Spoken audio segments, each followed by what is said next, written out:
కృష్ణహారతి అనంతరం బాణసంచా పేలుడు, నరకాసుర వధ కార్యక్రమాలు కన్నుల పండుగగా సాగాయి. ముఖ్యమంత్రి దంపతులు ఈ సంబరాల్లో పాల్గొన్నారు. పూలబాణంతో నరకాసుర వధను చంద్రబాబు ప్రారంభించారు.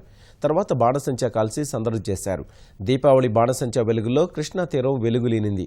ఈ కార్యక్రమానికి హాజరయ్యే ముందు సీఎం కుటుంబం తమ నివాసంలో దీపాలు వెలిగించారు.